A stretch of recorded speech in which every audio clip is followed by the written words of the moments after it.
127. Pure undefined religion in the eyes of a God and Father is this: to visit orphans and widows and nurse death and keep oneself unsaved by the world. School is shut down, and then back to one. Mama said it was school night, and then my friends weren't here, and Mama would kill me. So the school was shut down. I think Caleb's having dreams about it being summer, and the school being shut down. I just had a good dream. So I wondered how long I would wait until I talked to you guys about this, and I don't know really where to start with it, because when I bring it up, people might be shocked, or think I'm being silly, or that I'm discriminating myself, or scrutinizing is probably the better word, over scrutinizing myself. I'm maybe a little overweight. By that BMI scale, I'm basically obese, right? But isn't everybody? Or isn't everybody like overweight? It's like really hard to be in your area, especially with the way we all eat these days, or at least the way I do. A lot of that weight came on when my mother died. When my mother passed away, I've shared this with some people, and like I said, some people this will be a shock for. But one of the ways I just kind of drowned out the emotions of it was by eating. And I know that's a way that a lot of people drown out emotions and choose to not deal with them by finding something to pour themselves into. When she died, it was all work and eating.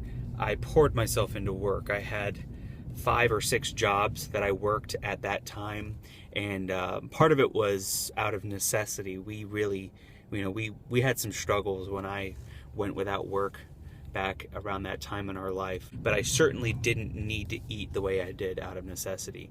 And I became, at times, I think, just kind of addicted to food, like tasting food. And mind you, I'm not humongously overweight. I'm not like 100 pounds out of where I need to be, but I definitely gained around 30 pounds after my mother died, and that is weight that I've retained and never gotten rid of. It's not like I still carry that, those emotional issues about my mother's passing. I've dealt with that, and I miss her still very much. Mother's Day is coming up. That's not an easy day. Her birthday, Mother's Day, those are not easy days. I still miss my mother every day very much. I think I'm past the grieving process, but you never get over the loss of a parent. But I'm no longer pouring myself emotionally into my food, but I just still have some of the same eating habits. I say all this and I'm making it public because it's who I am. It's something that I'm continually asking God to help me with, to cure me of the desire to eat unhealthy. And so additionally, I say this because I want accountability.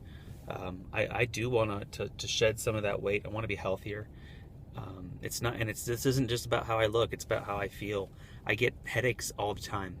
I do remember that time when I started to lose weight, I stopped getting so many headaches. It felt great to be active because it's a good stress relief. You feel better about yourself, and you feel like you're just living a better life for the Lord because you're extending your years, and you're giving yourself more energy with your children, and so you have more of yourself to give to your wife and your children. And that's what I want to be. I feel great up here, but my body doesn't feel as good as I do intellectually and emotionally and spiritually. So I think it's about time I get my body in line with where the rest of me is. And it's a little painful and embarrassing to make public, but it's who I am. And part of what we want to do here is let you guys see who we really are and what our life really is like. I think I'm going to tell you guys because I want to be held accountable, and I want people saying, hey, how are you doing on this? And that is this: I want to run a marathon. I want to get to the point where I am able to run a marathon and get a decent time. I want to be able to finish it within, a reasonable time and feel good doing it and not nearly die trying to complete it.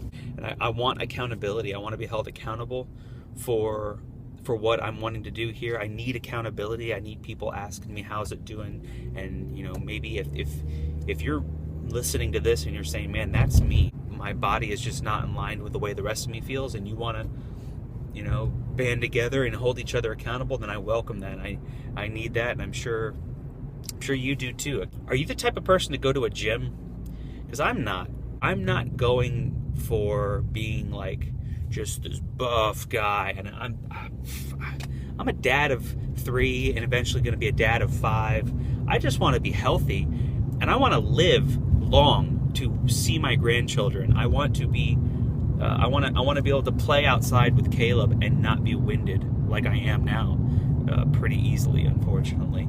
I would love that, and I pray the Lord blesses me with that. But I can't ask Him to bless me with that and then just keep the eating habits I currently have. I want to hear what other people say. What has worked for you? What do you think I should do? Where do you think I should start? I'm not the type to go join a gym, and quite frankly, working at Disney, being a dad, a husband, a bivocational pastor, there's not a lot of time left in my schedule to go to the gym. So my exercise has to be kind of, in ways that I can be with my family while I do it. Like Caleb and I jogged the other day. We were outside and we went on a walk, and he said, "Daddy, do you want to run?" And I said, "Okay, let's do this." And we started jogging, and I'm huffing and puffing while we're jogging.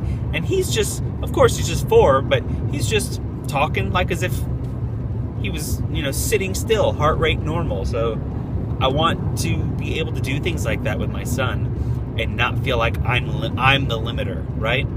I want him to shoot to be like Dad. I don't want Dad to be physically unable to keep up with my 4-year-old. I want to be healthy for my son, and then for Logan and for Timmy. I've spilled my heart.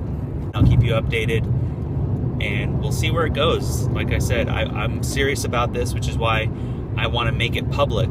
If I wasn't serious about it, I'd keep it to myself, and then when I fail, only I know and nobody's hurt. But I want to make it public for the accountability and so that we can do this together.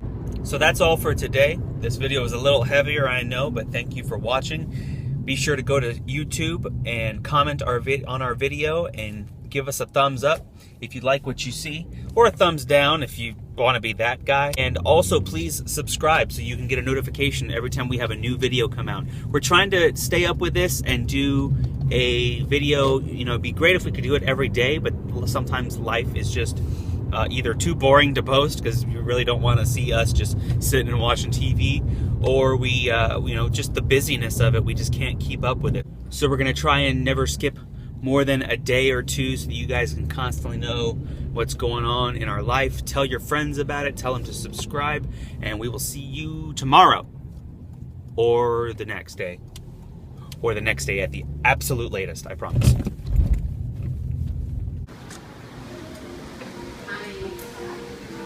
Hello, family. Wow. Booster-thon. So this is Caleb's fundraiser. He got a wristband reward because we raised, what, $2 per mile or $2 per lap? If we got... Okay, here's what I'm thinking about. And if I get 5 monies requests... Wait. Isn't this thing over? No, it's tomorrow. You got your wristband. You're all done. No, they can actually pledge tonight. Oh, they extended it one more magical day. Well, guess what? I think your wristband's all you're getting. How are you, Mama? Oh, look at that hug. Look at that hug. Tattling because I missed his bottom and hit his back. Oh, Mommy went to spank you and missed your butt, huh? Yeah. It is a small target. Because the bug's gonna spit at me. What?